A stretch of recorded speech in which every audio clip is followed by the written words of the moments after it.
عثمان سارم نے کبھی جاسوس نہیں دیکھا تھا، اسے معلوم نہیں تھا کہ یہ غیر معمولی طور پر ذہین جاسوس ہے، جس نے اسے چند سوال پوچھ کر پہچان لیا کہ یہ جوان قابل اعتماد ہے۔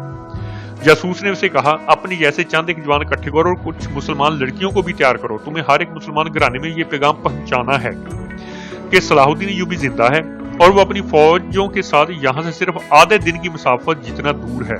اس کی تمام فوج کرک پر حملہ کرنے کے لیے نہ صرف تیار ہے بلکہ اس فوج نے صلیبی فوج کا ناک میں دم کر رکھا ہے۔ مصر میں حالات پرسکون ہیں، وہاں صلیبیوں نے جو تقریب کاری کی تھی وہ جڑ سے اکھاڑ دی گئی ہے۔ صلاح الدین ایوبی کب حملہ کرے گا؟ عثمان سارم نے پوچھا۔ ہم اس کی راہ دیکھ رہے ہیں، ہم تمہیں یقین دلاتے ہیں کہ تم باہر سے حملہ کرو گے تو ہم صلیبیوں پر اندر سے حملہ کریں گے، خدا کے لیے جلدی آؤ۔ تحمل سے کام لو جوان، جاسوس نے کہا، پہلے صلاح الدین ایوبی کا پیغام سن لو اور یہ ہر ایک نوجوان کے ذہن پر نقش کر دو۔ ایوبی نے کہا ہے کہ کرک کے مسلمان نوجوانوں سے کہنا کہ تم ملک اور مذہب کے پاسبان ہو۔ میں نے پہلی جنگ لڑکپن میں لڑی تھی اور محاصرے میں لڑی تھی، فوج کی کمان میرے چچا کے پاس تھی، اس نے مجھے کہا تھا کہ محاصرے میں گھبرا نہ جانا، اگر تم اس عمر میں گھبرا گئے تو تمہاری ساری عمر گھبراہٹ اور خوف میں گزرے گی۔ اگر اسلام کے علمبردار بننا چاہتے ہو تو یہ علم آج ہی اٹھا لو اور دشمن کی دیواریں توڑ کر نکل جاؤ، پھر گھوم کر آؤ اور دشمن پر جھپٹ پڑو۔ میں گھبرایا نہیں۔ 3 مہینوں کے محاصرے میں ہمیں فاقہ کشی بھی کرائی گئی، لیکن ہم محاصرہ توڑ کر نکل آئے اور ہم نے جس خوراک سے پیٹ بھرے وہ دشمن کی رسل سے چھینی ہوئی خوراک تھی۔ ہمارے جو گھوڑے محاصرے میں بھوک سے مر گئے تھے، ہم نے ان کی کمی دشمن کے گھوڑوں سے پوری کی۔ صلاح الدین ایوبی نے کہا ہے کہ میری قوم کے بیٹوں سے کہنا کہ تم پر دشمن نے پیار کے ہتھیار سے حملہ کیا ہے۔ ہمیشہ یاد رکھنا کہ کوئی غیر مسلم کسی مسلمان کا دوست نہیں ہو سکتا۔ صلیبی میدان جنگ میں ٹھہر نہیں سکے، ان کے منصوبے خاک میں مل گئے ہیں، اس لیے وہ اب مسلمانوں کی ابھرتی ہوئی نسل کے ذہن سے قومیت اور مذہب نکالنے کے جتن کر رہے ہیں۔ انہوں نے جو ہتھیار استعمال کیا ہے وہ بڑا ہی خطرناک ہے، یہ ہے ذہنی عیاشی، کاہلی اور کوتاہی۔